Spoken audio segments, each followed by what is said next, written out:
This story happened to me and my girlfriend, now fiance. To give you some context, she and I met online in 2015 and fell in love. We communicated via Skype for 3 years because we lived in separate countries, until I came to live with her in February of 2018. So, a few weeks or so before I flew to meet her, she had made friends with a group of guys in her hometown, and I got to meet them shortly after living with her. They ranged in age from 16 to 18, and they would come over to visit us very often because we lived close to the high school that they had attended. At first, I found it a bit weird that they would always come over and take up so much of our time, but they turned out to be really good friends over time. One of them even agreed to be one of my groomsmen recently. But back then, there was one in particular that always bugged me. Dan. As I mentioned earlier, the guys would come and visit and hang out with us a lot, but Dan was the one that would always take up most of our time. I say this in the sense that he would message us early almost every day, asking if we were home, and if he could come over, and would proceed to spend almost the entire day, from morning to night or early afternoon to night, depending on his work schedule, at our place. He would also go out of his way to meet us and bump into us wherever we went, whether it was at the store, a coffee shop, or any other place that you could think of. While I found this annoying, there wasn't anything particularly creepy or weird going on yet. Mind you, we live in a small town where it's almost impossible to not run into someone you know on the way to buy groceries or something like that. Plus, I had only known him for about as long as my fiance had known him, which wasn't a very long time, so I thought I maybe was judging him too harshly. Also, he was in a long-distance relationship with a girl from another country, whom he was hoping to meet in real life, just like me. So, I could at least relate to him in that aspect. I decided to let it slide, but made a note to keep an eye out for any suspicious behavior. The problem seemed to start once he also started trying to incorporate himself into other aspects of our life. He would make friends with anyone that we had been friends with for a long time, tag along with us whenever we were going to meet up with said friends, even though he hadn't been invited, hang out with them without us knowing, etc. My favorite instance, and the one that made me become more suspicious with him, was the time when we were going to hang out with some longtime friends of my fiance. As the friend had finished her shift, and we were getting ready to get into her car to drive over to her place, Dan suddenly shows up and joins us to the place uninvited. It was just so off-putting that he would just invite himself over without our friends or even our permission. And then, when we were done there and walking home, the three of us passed his house. We lived further away at the time, and I assumed that he would just go home. But nope. He just kept tagging along with us, with the excuse that he needed to buy something at the store, which was BS since all the stores had been closed for over an hour, and he knew it. So he kept walking with us until at one point, when we were almost home, we put our foot down and told him that we were tired and just wanted to go to sleep as soon as we got home, and we told him to go home. It took us 10 minutes to convince him, during which he would react to our requests with awkward and creepy silences until he finally headed home, annoyed. My fiance, concerned that she had offended him, asked if he wanted to hang out with us later in the week. What followed was various weeks of him coming over to our place, staying until late at night and him slowly leaving more and more of his stuff at our place, so he would have an excuse to come over. I kid you not, he once brought over his PS3 with a bag of 30 or so games which stayed there for 3 months. It got to the point where people thought that he had moved in with us. He also seemed to have problems with all of our friends. Among other things, he would get into arguments with our friends and told one friend who was goofing around at our place once that he would kill him if he didn't shut up. He lied to us and made us believe that 2 good friends of ours wanted to report us to the police for drugging our friends. I mentioned earlier that some of them were 16 at the time. He allegedly hit one of our friend's girlfriends once. This was never confirmed, but I have no reason to believe that it's a lie. And so on. It was like he wanted us all to himself and to isolate us from our friends. The last thing he did, which ended up being the key to us getting rid of him forever, was that he started dating my fiance's cousin, MJ. He broke up with his long-distance girlfriend under suspicious circumstances and started dating her. As a result, whenever MJ came to visit, Dan would come along as well. My fiance wanted to hang out with MJ, while there was Dan. Even when he was dating someone else, his obsession with us never ended. One day when we were in town, we met another friend of ours and Dan insisted that we hang out with that guy all day, when we had already agreed to do something else. When we refused, he and MJ ditched us to be with him, and that was when we had had enough. We got into a huge fight later that day in a park, with some of our friends as witnesses, and told him off, telling him we wanted nothing to do with him anymore, and to pack up his stuff and never show his face at our place again. This unfortunately resulted in my fiance and MJ not talking to each other for a long time. We had to move a few times since then, the most recent being February of last year, and we never saw him and blocked him on all our social media and blocked him out of our lives. We know from friends that he tried a few times to ask around where we live, but our friends always have our backs and don't tell him. MJ and my fiance recently made up after she dumped him, and now that the sour taste he left behind is for the most part gone, it goes without saying that we never want to see him again.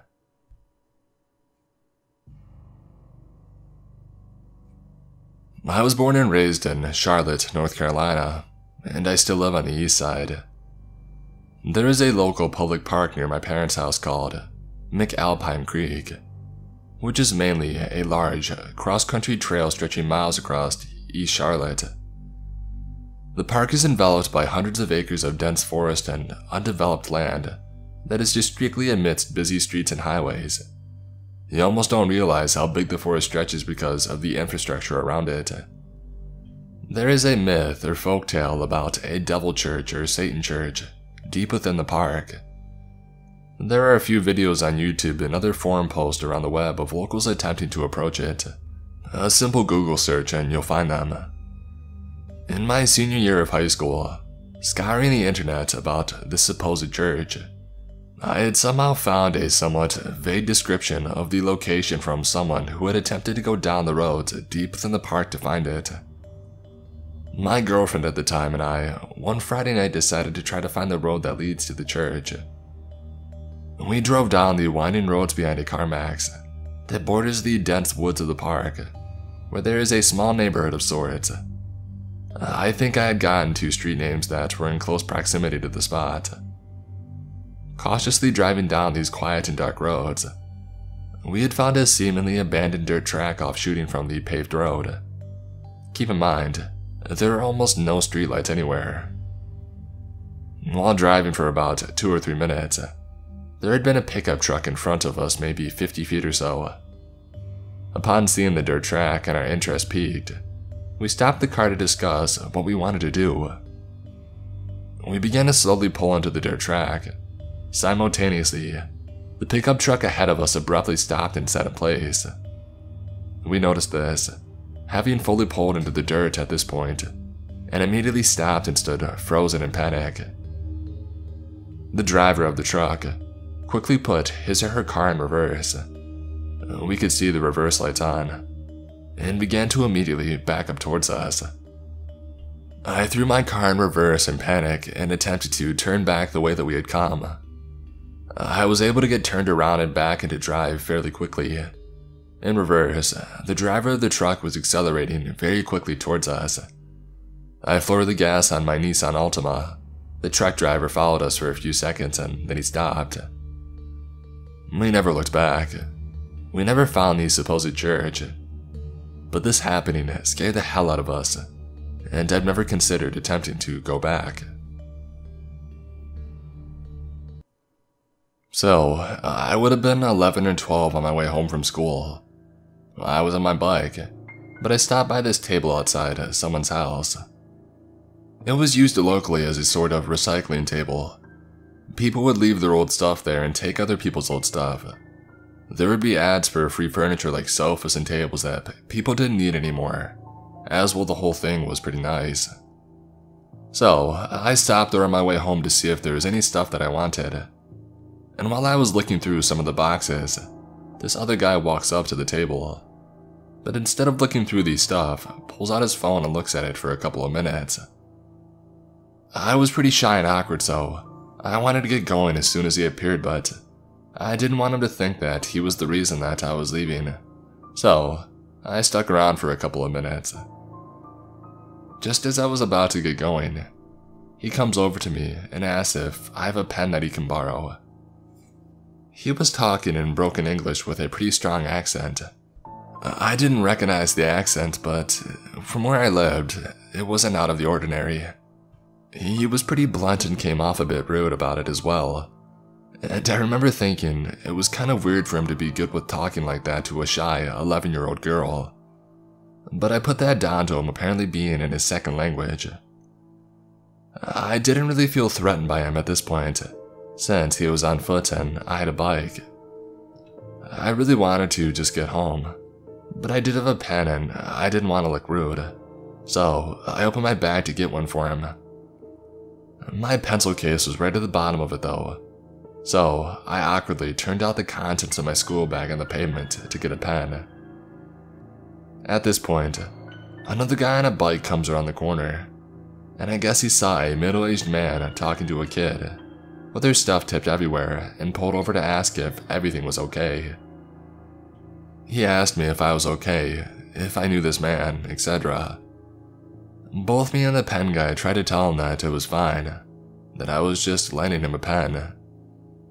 The bike guy seemed suspicious and started asking the pen guy why he needed a pen bad enough to ask a schoolgirl. The pen guy carries on saying he needs a pen in broken English with the accent. Here's where it gets really creepy though. The more the bike guy talked to him, the pen guy started to get more flustered, and his accent started to disappear. And the broken English started sounding more like how someone making fun of someone with broken English might sound. It was like the only thing that he was confident with saying was, "You have a pen? I borrow pen." The bike guy tells him to finish with the pen and give it back to me. And then the pen guy got even more flustered and asked the bike guy if he had paper that he could use. So apparently he needed a pen, but he didn't have anything to write on. The bike guy gave him some paper and carried on sticking around watching him, and helped me get my stuff back into my bag. Once the pen guy had some paper, he just got out his phone and copied down a couple of phone numbers from his phone onto the paper, and then put it in his pocket, gave me my pen back, and walked off pretty quickly. The bike guy seemed just as confused as I was.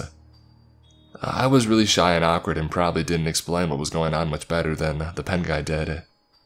He asked if I was okay again, and made sure that I was on my way home. Asked if I wanted to borrow his phone to call someone. Once I had told him that it was okay, we both got on our bikes and cycled off in separate directions. And that was that. Never saw the pen guy again, although I cycled that same route home every day. Looking back, I'm so confused. I'm 99% sure the guy's accent was fake. The way he acted after the bike guy showed up was really suspicious. I can't think of any reason why he would want to write down a couple of numbers he already had in his phone onto paper. And if that was his original plan, surely he would have asked me for paper at the same time as asking for a pen. I have no idea what his plan was if the bike guy didn't show up either. He was on foot and I was on a bike. It's not like he was about to ask me to get in a car with him or something. I guess it would have been easy enough for him to grab me once I had my school bag tipped over the pavement. But again, he was on foot, so it's not like he could have pulled me into the car or something. Another one that I've thought about is maybe he would have given me some phone numbers and told me to call them, which I wouldn't have done. But then surely he would have asked for paper as well as a pen. He couldn't have been taking pictures of me for anything either. He had an old brick phone which didn't take pictures. The more I think about this, the more baffled and a little creeped out I am. Does anyone have any ideas what might have been going on? The one thing that I'm sure of is that I'm really glad that the bike guy showed up when he did. When I was 13 years old, my family was robbed by my mom's ex-best friend. Before robbing us, they had broken in multiple times. One time, they left the front door open, and another, my mother opened the laundry room door, and as she did, the back door closed. Having these experiences, we changed the locks and made sure that we locked the doors at night and armed the home alarm. The following years, the events in the story happened. For context, my family lived in a really bad area. People had been robbed and some people had been assaulted or even jumped, my brother included. My father is a truck driver, so my mother, brother, and I were usually alone there. My mom is someone who really enjoys watching the ID channel on TV. In fact, my town was once featured on one of those ID channel shows. Our town has such a high crime rate that a human trafficking ring was busted, and my mom's ex-best friend knew someone that was busted. The city that I live in is the most dangerous in the county, and just yesterday we drove past a car dump. Earlier in the year also, we've called the cops twice. Once because we heard someone in the backyard, and another because we heard gunshots. One night, my brother was asleep in the living room, I was in my room, and my mother was in her bedroom. I was on my phone at 1 AM because insomnia sucks. Suddenly, I hear the doorbell being rang frantically. My mom is a light sleeper, so she got up and went to the front door. She looked through the peephole of the door. I had walked out as she was standing on her tiptoes, looking at the front door. She's 5 feet tall, which roughly converted into centimeters is 152 centimeters. She was speaking to the guy behind the door. I heard a muffled guy's voice say, "My car broke down and I need to use your phone." My mother replied, "I'm sorry, I don't have a phone." She grabbed her phone after saying that. The man insisted and tried to open the door. He got angry because it was locked and he started shouting. I went to my brother and I woke him up. I told him to be quieter and we ran to the bathroom. My mom eventually joined us. We hid in the bathroom together, holding on to each other. It felt like a lifetime in that bathroom. My mother was on the phone with 911 the entire time. I was making sure my brother remained quiet. When my mom was told that the cops were there, she made sure that when she heard them knocking, that it was them. She gave her statement. I couldn't hear it all because my brother and I were in the bathroom together. My mom told us that we could get out, and I immediately called my dad in tears. He answered and I was crying so hard that my dad couldn't understand me, so I gave the phone to my mom. A while later, the cops came back and told my mother that they got the guy that my mom had described, and he was playing on his phone and didn't have a car. His intentions were to probably break in and rob us, or worse. My mom watching the Investigation Discovery Channel saved our lives. So, to the man who tried to break into our house, let's not meet.